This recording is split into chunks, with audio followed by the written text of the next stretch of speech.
नमस्कार बच्चों, आज हम कक्षा 8 में अध्याय पढ़ने जा रहे हैं सर्वनाम यानी प्रोनाउंस। चलिए समझना शुरू करते हैं। यहाँ एक कहानी का एक अंश दिया गया है जिसे हम पढ़ के देखते हैं। सांप बोला, आकाश को लेकर क्या सांप चाटूंगा? आकाश में आखिर रखा क्या है? क्या सांप बाज के आकाश में रेंग सकता है? ना भाई, बाज का आकाश बाज को ही मुबारक, सांप के लिए तो ये गुफा भली। अब आप यहाँ देख रहे हैं कि सांप शब्द कई बार रिपीट किया गया है, कई बार उसका दोहराया गया है उसे। ऐसे ही बाज शब्द को भी बार बार दोहराया गया है, जिससे कहानी के इस अंश में प्रभाव कम हो गया है। कहानी का अंश जो है मनोरंजक नहीं लग रहा है। अगर हम इसको दोबारा से सर्वनाम शब्द उसमें डालकर पढ़ते हैं तो इसी पैरे को हम दोबारा पढ़ेंगे। सांप बोला, आकाश को लेकर क्या मैं चाटूंगा? आकाश में आखिर रखा क्या है? क्या मैं तुम्हारे आकाश में रेंग सकता हूँ? ना भाई, तुम्हारा आकाश तुम्हें ही मुबारक, मेरे लिए तो ये गुफा भली। अब देखिए, सांप ने हर जगह अपने लिए सर्वनाम शब्दों का प्रयोग किया है।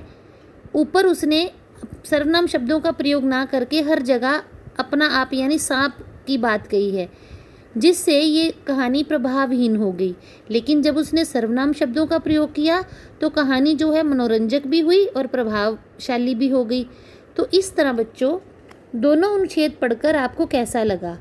अपनी अध्यापिका के साथ कक्षा में चर्चा कीजिए। चर्चा हमने कर ली, आप समझ ही गए होंगे कि एक ही शब्द की आवृत्ति होता है बार बार दोहराना।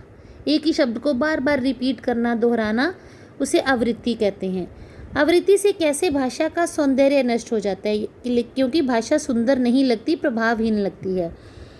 भाषा के इसी सौंदर्य को बचाए रखने के लिए भाषा में सर्वनाम शब्दों का प्रयोग किया जाता है।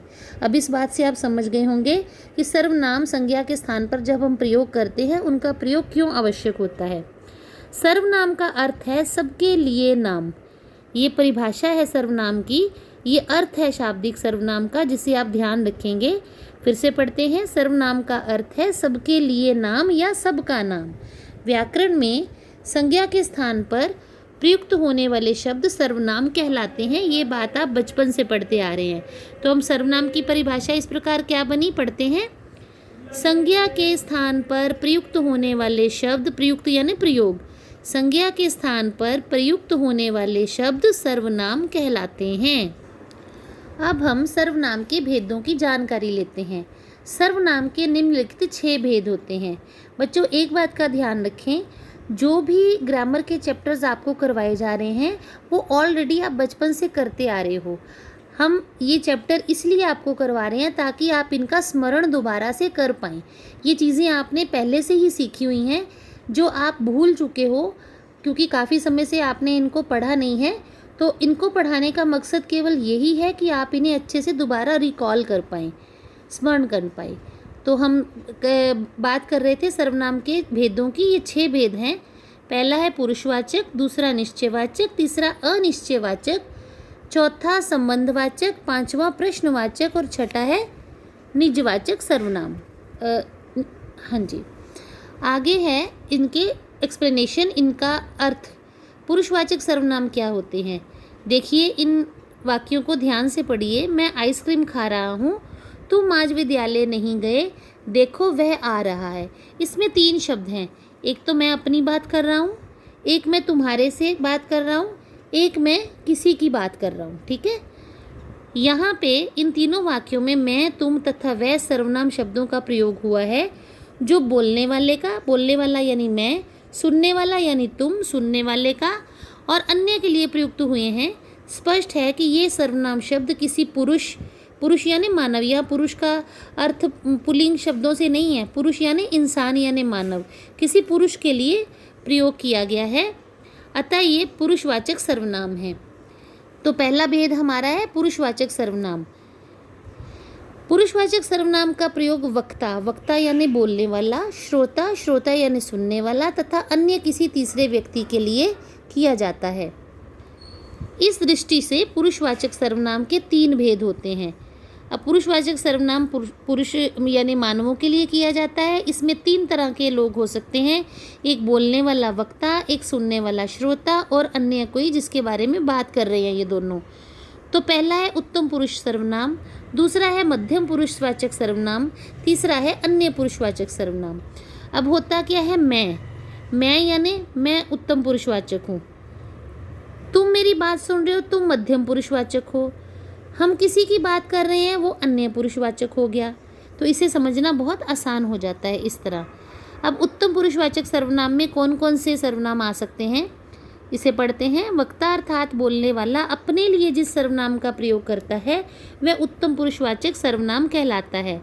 इसमें हम एक वचन और बहुवचन दोनों की बात करेंगे। मैं व्यायाम कर रही हूँ, हम व्यायाम कर रहे हैं, हमारा सारा काम पूरा हो गया है, मेरा सारा काम पूरा हो गया है, हम कल घूमने जाएंगे, मैं कल घूमने जाऊंगा, मेरा नाम मंजुला है, हम सबका कोई ना कोई नाम है। तो देखिए आपने एक वचन में मैं, मेरा और बहुवचन में हम, हमारा शब्दों का प्रयोग किया है। अब आता है मध्यम पुरुषवाचक सर्वनाम। वक्ता द्वारा जिस सर्वनाम शब्द का प्रयोग सुनने वाले अथवा श्रोता के लिए किया जाता है, यानी मैं उत्तम पुरुष जिससे बात कर रहा हूँ, जो मेरी बात सुन रहा है वो मध्यम पुरुष हुआ, तो उसको मध्यम पुरुषवाचक सर्वनाम कहते हैं। जैसे तुम गुजरात से कब लौटोगे, आप कल हमारे घर आइए। तुम यानी एक वचन, आप हम रिस्पेक्ट करने के लिए भी, आदर करने के लिए भी बोलते हैं और बहुवचन में भी बोलते हैं। तुमने अब तक सफाई नहीं की, ये तुमने शब्द भी इसमें आ गया। तुम सब कहाँ जा रहे हो, सबके लिए भी तुम शब्द प्रयोग हुआ। यानी मध्यमवाचक सर्वनाम में तुम, आप, तुमने, तुम, तुम्हारा, आपका ऐसे शब्दों का प्रयोग होता है।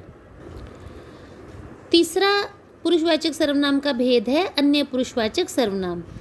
वक्ता और श्रोता के बीच जो उपस्थित नहीं होता, यानी जिस तीसरे व्यक्ति के बारे में बातचीत हो रही है और वो वहाँ पे मौजूद नहीं है, उपस्थित नहीं है, उसके संबंध में बात करने के लिए वक्ता द्वारा यानी बोलने वाले के द्वारा जिस सर्वनाम शब्द का प्रयोग किया जाता है वह अन्य पुरुषवाचक सर्वनाम कहलाता है।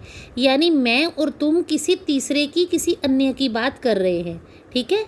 जैसे गलती करने पर उससे अवश्य सज़ा मिलेगी, उसे यानी जिसकी बात हो रही है। वे आपस में बातें कर रहे थे, वे लोग, मैं और तुम नहीं, कोई तीसरे वे लोग। वह बहुत अच्छा चित्रकार है, मैं या तुम नहीं, हम किसी की बात कर रहे हैं कि वह बहुत अच्छा चित्रकार है।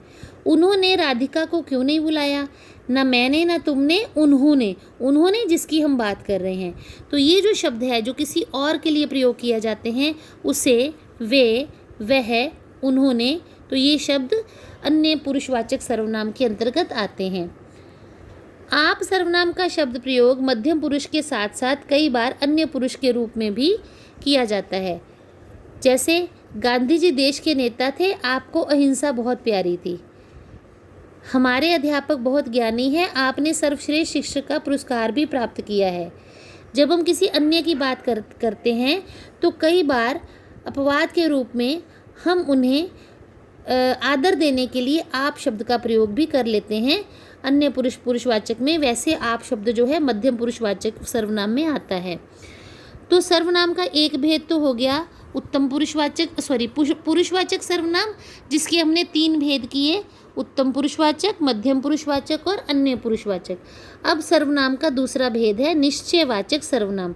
निश्चय यानी कन्फर्म, जो बात प्रमाणित है, कन्फर्म है। जो सर्वनाम शब्द किसी निकट या दूर के व्यक्ति अथवा वस्तु की ओर निश्चयपूर्वक संकेत करे वह निश्चयवाचक सर्वनाम कहलाता है। जैसे यह मेरा खरगोश है, खरगोश सामने है और हम संकेत करके निश्चित रूप से कह सकते हैं कि हाँ यही खरगोश मेरा है।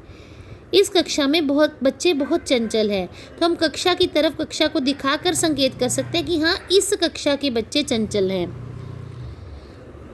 इसमें हम लोग जो सामने होता है उसकी तरफ संकेत करके ये बात कहते हैं। दूसरा है अनिश्चयवाचक सर्वनाम। जो सर्वनाम शब्द किसी वस्तु, व्यक्ति अथवा घटना का निश्चित रूप से बोध ना कराए वह अनिश्चयवाचक सर्वनाम कहलाता है। यहाँ कुछ सर्टन नहीं होता, निश्चित नहीं होता, ठीक है। जैसे लगता है यहाँ कुछ हो गया है, ये इसमें थोड़ा सा अंदाज़ा लगाया जाता है। कुछ हो गया है, क्या हो गया है अच्छे से पता नहीं है। भैया कोई तुम्हें बुला रहा है।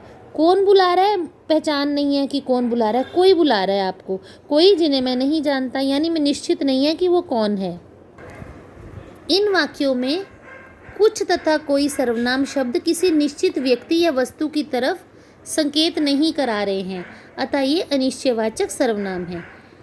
कुछ का प्रयोग अप्राणीवाचक तथा कोई का प्रयोग प्राणीवाचक के लिए किया जाता है।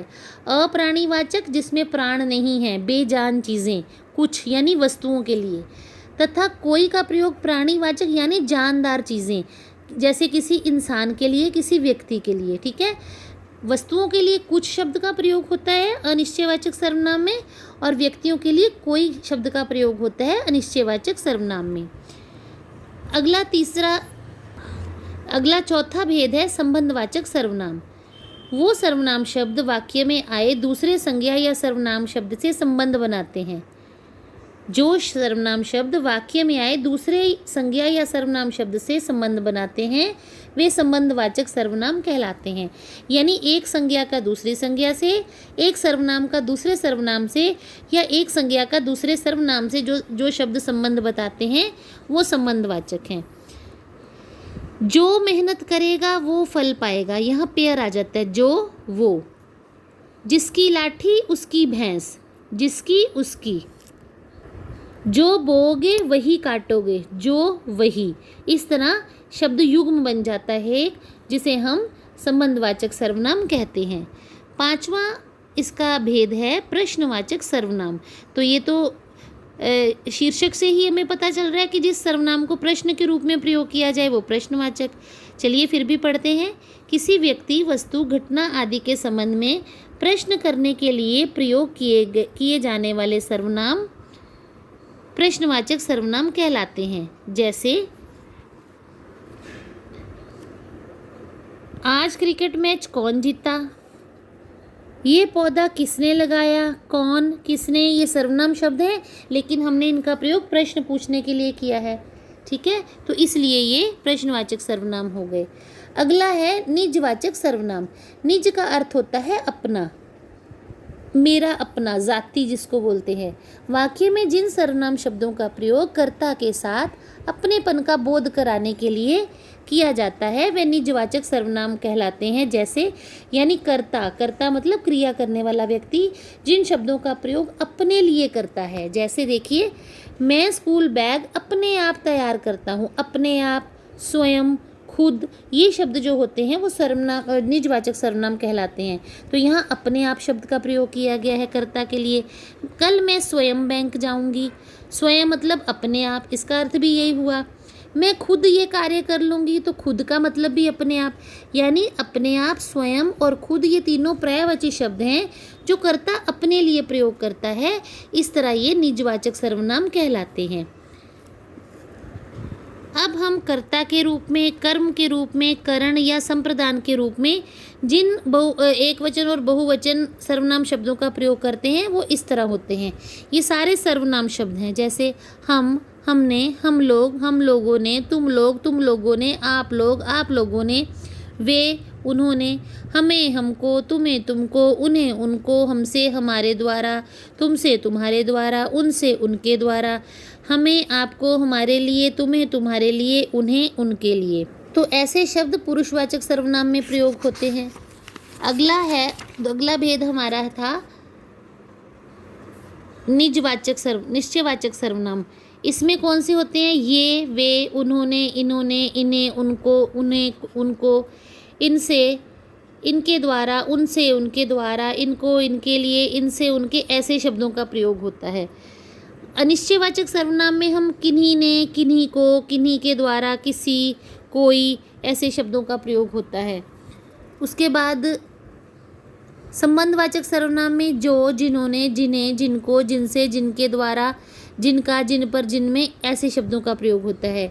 और प्रश्नवाचक सर्वनाम में जितने भी सर्वनाम हैं उनको हम प्रश्न के रूप में कौन, किसे, किससे, किसको, किसके, किसके द्वारा, किसको, किसके लिए, किसके, किसका, इस तरह के शब्दों का प्रयोग होता है। ठीक है, तो ये सर्वनाम शब्द हैं कुछ जो हम वाक्यों में प्रयोग करते हैं और इन्हें पिक करके, इन्हें छांट कर सर्वनाम शब्द की पहचान कर सकते हैं और उसका भेद बता सकते हैं।